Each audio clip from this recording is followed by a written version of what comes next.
West Coast.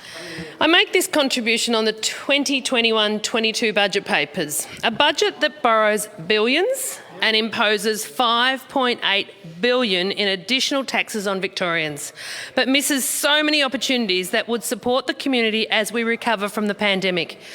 This budget misses an opportunity to make a real difference to rural and regional roads.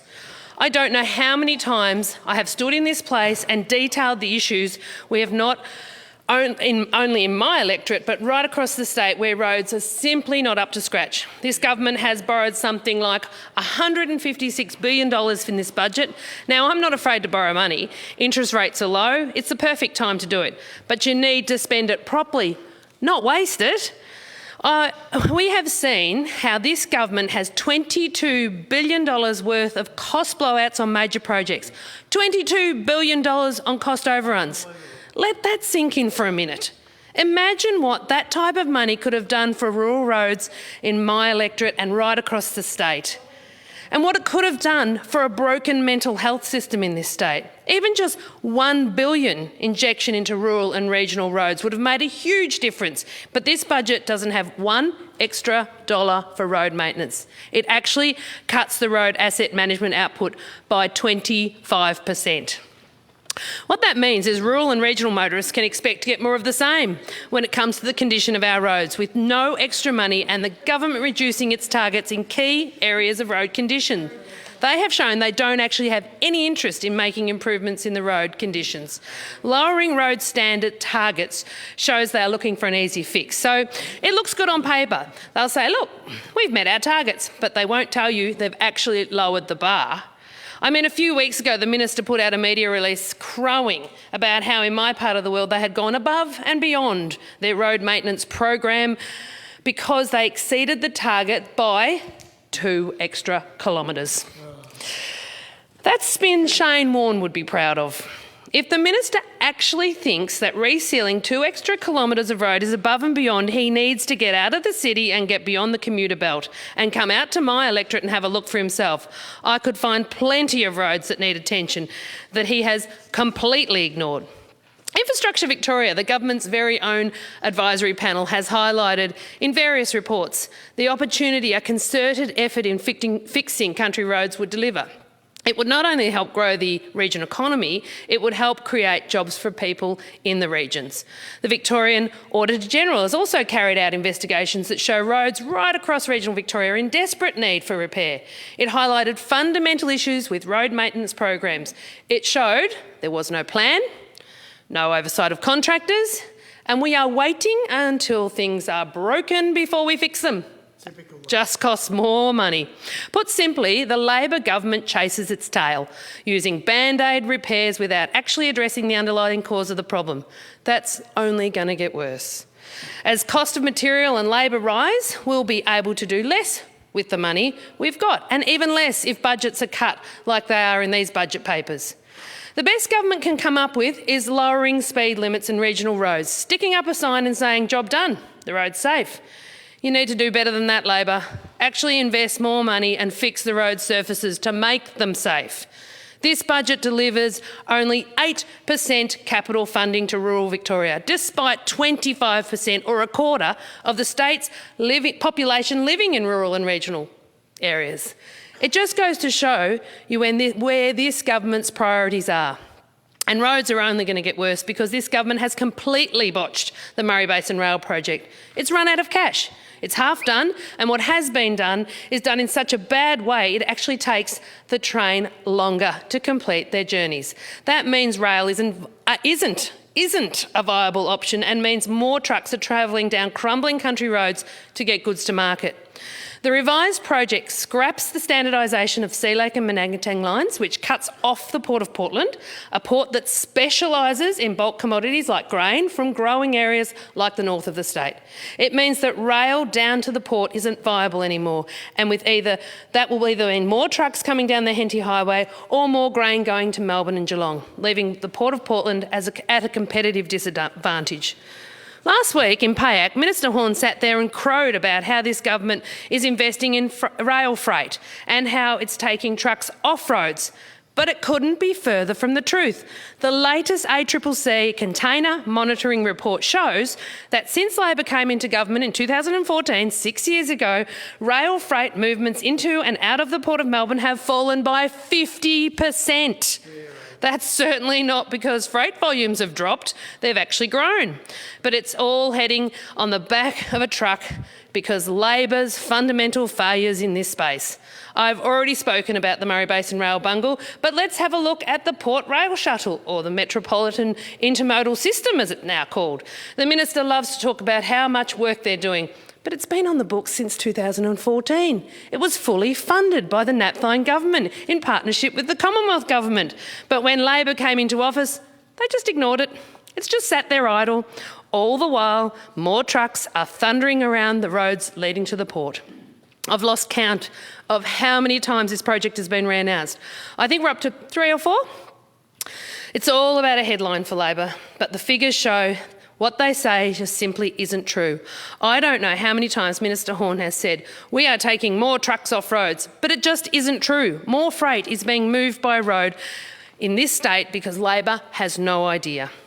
I was in New South Wales recently meeting with colleagues and industry stakeholders in that state. It's actually cheaper in that state to move freight by rail because the Berejiklian government gets it. They put programs in place, they invest in rail freight, they don't talk about it, they actually do it, unlike the Andrews Labor government. And while we're on New South Wales, let's just take a look that I was quite disappointed that the budget didn't have a plan or funding towards making sure when we do have outbreaks for the virus COVID-19, which we will continually have, but no, Labor has no plan. But we, the Liberal Nationals, do. We do have a plan. We don't, unlike Labor, who will lock down the whole state, we will actually have a 5-point plan. And the first point is locking down by postcode. Now, in southwest Victoria, from Colac to Portland, we can demonstrate we've actually been able to manage outbreaks very, very competently by having a regional approach. So number 1, lock down by postcode. Number 2, fix contact tracing. I mean, seriously, how long has it taken to get that system right? And is it right? No, it needs a complete overhaul and good leadership. Point 3 of our Liberal National Plan is to deploy the rapid test system.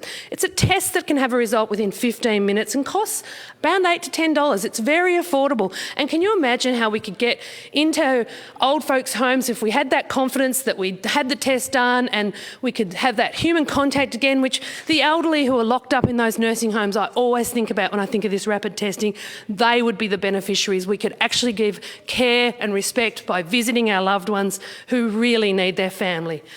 Point 4, release the health advice. What's wrong with accountability, transparency, independent scrutiny? The public are intelligent. Why the secrecy? I just don't get why Labor are so frightened of telling the truth about what's happening. What have they got to be frightened of? But we wouldn't be. Point 4, release the health advice. Point 5, target vaccination so that we get the program right by identifying the gaps and administering into people's arms that need it where they need it. It's a plan to get us back into business and back into work.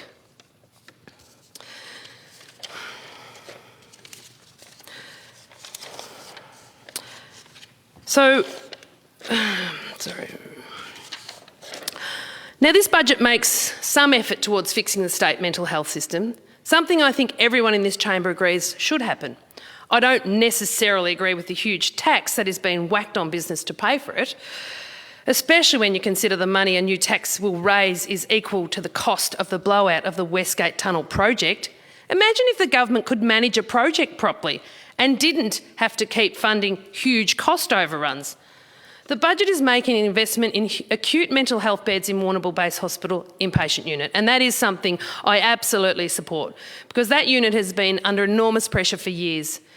But there is more that needs to happen, and another of these opportunities the budget has missed is to provide funding for the Lookout, a project that will deliver much-needed drug and alcohol rehabilitation beds in my community. Again, this is a project that Infrastructure Victoria has highlighted as being needed, but the government hasn't acted. The project is shovel-ready. It's got huge amounts of community support because people understand the importance of providing services like this to people who want to turn their lives around close to home in their own community. I've spoken about this before in this place and the struggle I faced finding rehabilitation beds when working with our local Indigenous community. I had people begging me for help, but there was nothing I could do. It was heartbreaking, and there was nothing I could do because the beds simply weren't available. The cycle then just continued.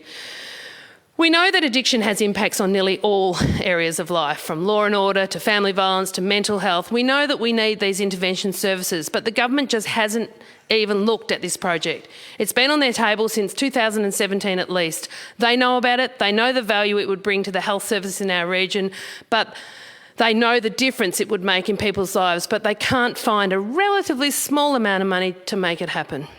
This is a project I will continue to fight for because I know what a difference it would make to people's lives. It's a project worthy of using some of the huge borrowings on because it will have long-lasting impacts and benefits for all in our community.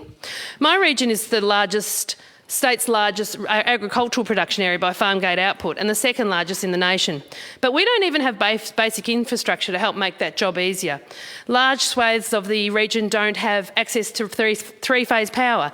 There's been a long-running campaign spearheaded by the Great South Coast Food and Fibre Committee, led by Georgina Gubbins, that's calling for a relatively small investment, around $10 million, to upgrade the network at the Tirrandarra area. Modelling shows that investment would unlock an extra $2 million of economic activity per year. But not only that, it would actually support renewable energy projects in the region, because at the moment the condition of the energy grid is one of its biggest constraints. So this investment would not only support economic growth in my region, but also jobs. It would help the government reach its renewable targets.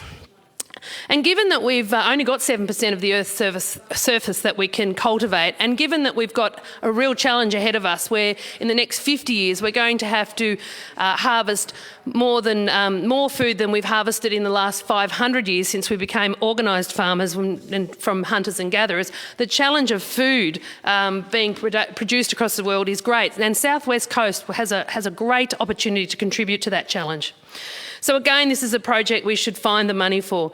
It's a small investment that unlocks a swathe of economic opportunities, helps create jobs and helps boost the state's bottom line.